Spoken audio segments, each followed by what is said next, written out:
साईं बाबा के शब्द ही भक्तों की बीमारी या कोई परेशानी हटाने के काबिल थे और उनकी उतनी ताकत थी जो किसी दवाई की भी नहीं होती है। ये हमें इस कहानी से जानने को मिलेगा। एक बार क्या हुआ, जो श्यामा बाबा के भक्त हैं उनको एक सांप ने काट लिया।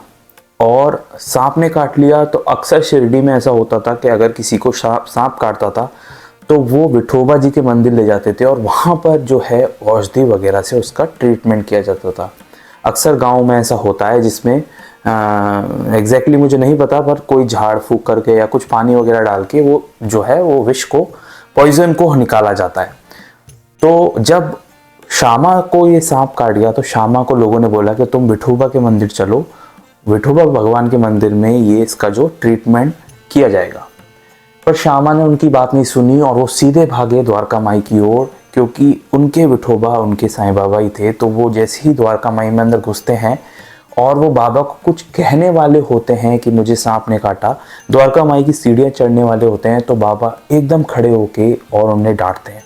और बाबा कहते हैं कि नीचे उतरो, तुम ब्राह्मण, तुम्हारी इतनी हिम्मत कैसे हुई कि तुम ये ऊपर चढ़ रहे हो, नीचे उतरो और यहाँ से चले जाओ और मुझे अपना चेहरा मत दिखाना।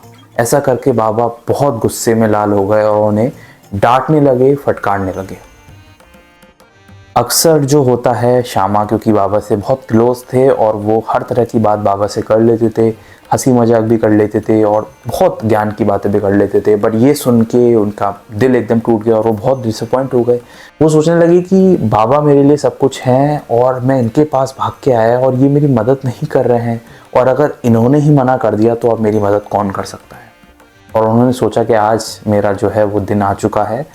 तो ये डिसअपॉइंट होके वो वहीं जहाँ खड़े थे सीढ़ियों पर वहीं बैठ गए और बहुत ज़्यादा परेशान हो गए।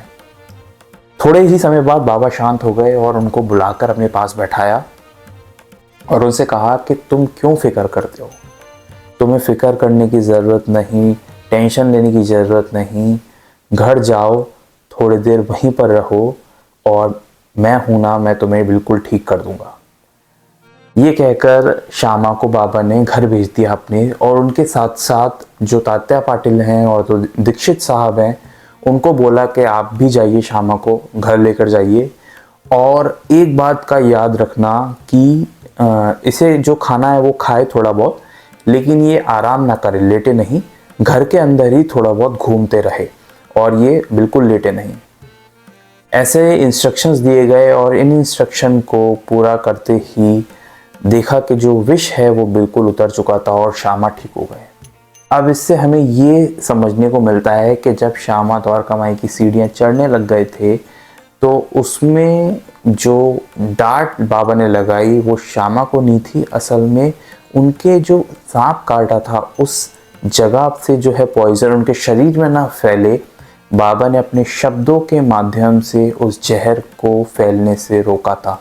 और जो गुस्से वाले शब्द थे, जो डांटने वाले शब्द थे, वो श्यामा के लिए नहीं, उस जहर के लिए थे, जिससे कि वो ऊपर ना चढ़े बॉडी में।